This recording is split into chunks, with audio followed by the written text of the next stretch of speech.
Please subscribe to help you and your motorcycle perform better. Welcome to this week's video. One thing I hear all the time, especially from street riders, is that I miss shifting. I keep trying to get a gear and it won't go in.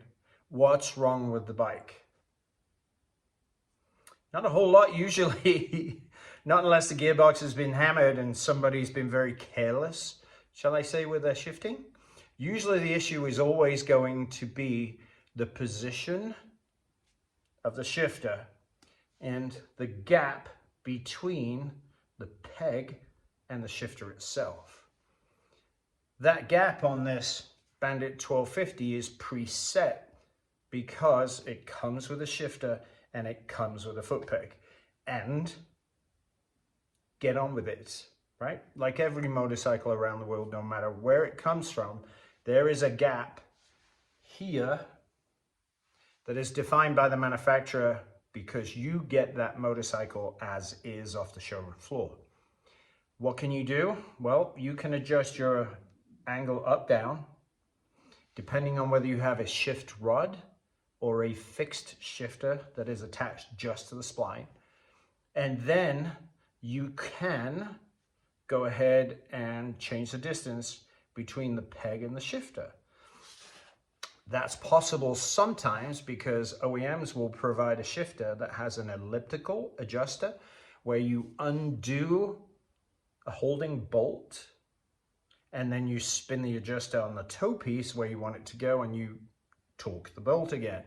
Now in this instance with our Bandit, we have a very fixed piece of chrome metal and a non-adjustable tab for our left foot.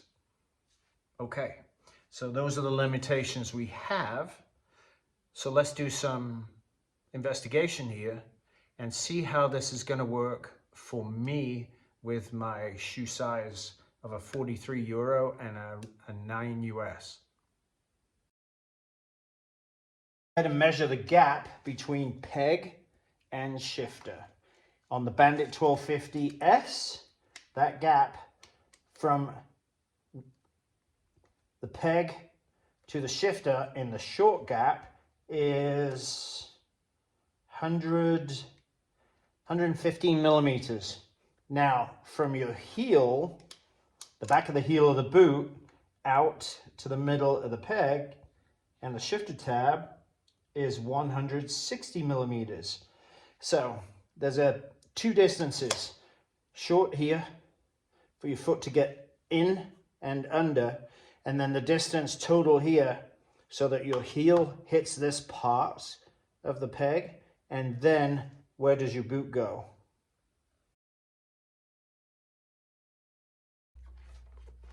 Heel puts the shift tang under the ball of the foot. So that seems like it's okay. And when it rests on the shifter, this ankle angle is roughly 90 degrees, more or less. Now, if the boot size is too big for the heel to be locked into the back of the peg for leverage, then when we put the boot in and put it onto the toe piece, you can see the heel is just shy of the actual rubber part of the peg itself, and the shifter is in the middle of the part where they manufacture that shift point across your foot. We all have different places. I prefer my big toe. So if my big toe's on that shifter where it should be, then you can see the gap between the peg and the heel. So this gap is too small for this shoe size. So when you're looking at your own bike, take your own boot and do it this way first before you do any hard work. So in this case, the angle down is very open. And when we pull up to the top of the shift point with the boot, we're still way over 90 degrees. So that's great. So at this point, in theory, using the boot, we're actually seemingly in a good place. So now let's put the boot on and test it. I'm going to put the part of my foot, and indeed in this case my toe, under the shifter where I want it. So I have a very acute angle to get my foot into that gap. The other part is my heel is resting against the foot peg, and if I put my foot under, I've got to tilt it sideways and go in to get to the shifter. So that means this gap between peg and shifter is too small for my shoe size. The next piece of the puzzle is foot underneath, pull up to the top of the stroke. As long as your ankle is greater than 90 degrees, that's where you want to be. If it's higher than 90 degrees, you will miss shift pretty often.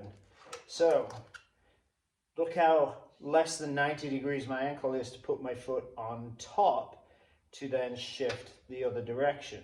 So number one, does your shoe size work for the gap between the peg and the shifter?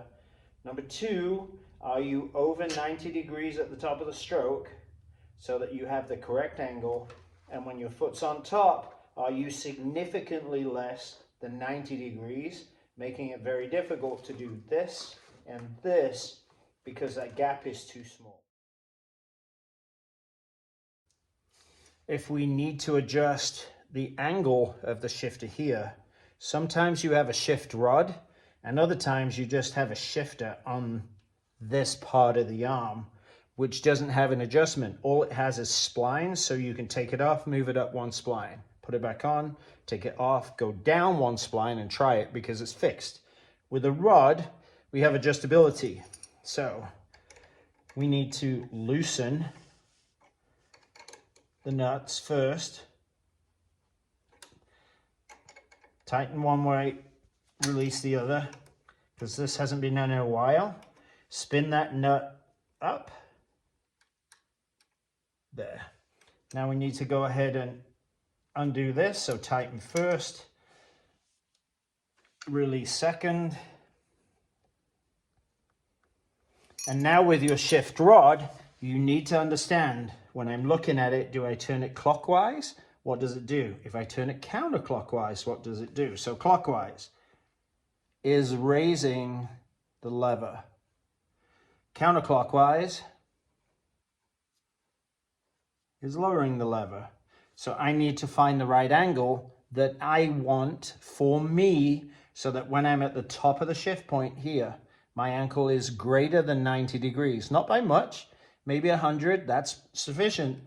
But when the shift is too high, you get a very acute angle in your ankle, and that's what causes the misshift. So where we had it, worked great. So at this point, we can go ahead, reset the nuts.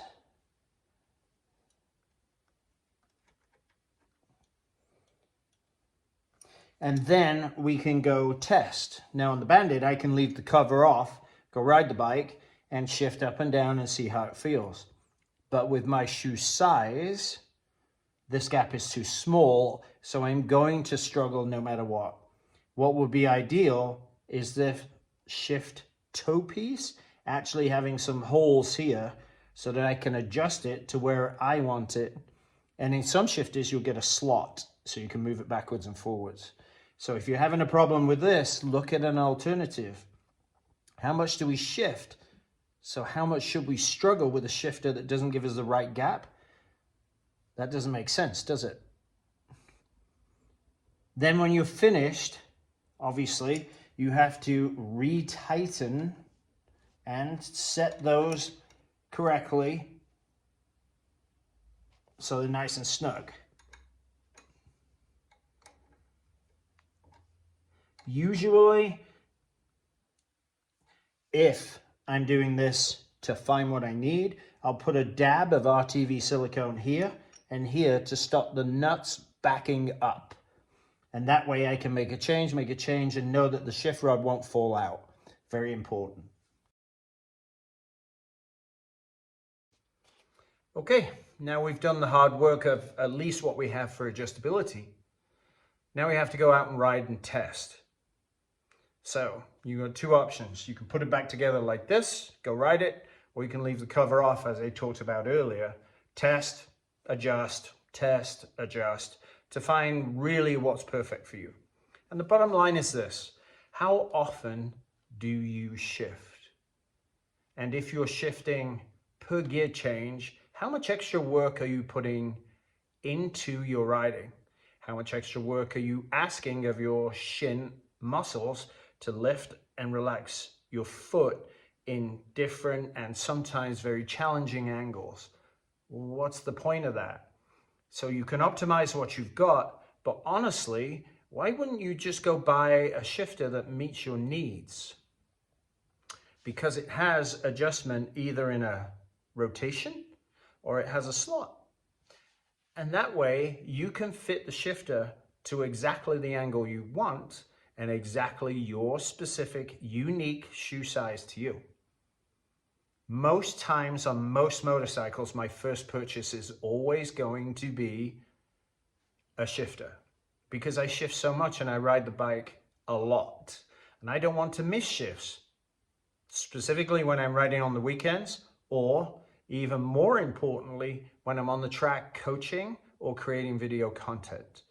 Missing shifts as you're going into a corner, and every one of you that have done it and heard the with the gears trying to mesh on each other is clutch in, immediately keep the bike moving through the corner, change into the next gear, up, not down, up, and then breathe.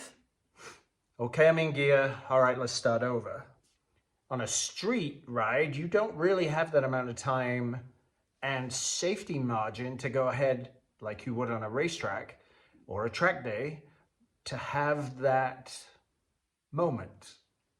So get your shifter and then later the brake figured out so it's correct for you, what you want, and your shoe size, because each of us deserves to be able to shift with zero misshifts and zero pain in our left leg or foot because we're constantly adapting. Not appropriate. So, as usual, get the sleeves rolled up, figure out how to do this, grab your boot, test fit it first, then put the boot on yourself and see what you can find out for information that's valuable to you. Once you've got that, go shopping. Find what you need. And if you're one of the very few, very lucky people whose shoe size fits and the adjustment works, then I won't say go buy a lottery ticket, but I'd smile knowing the fact that this motorcycle and this component works for me perfect. As always, thanks for watching. We'll see you next time.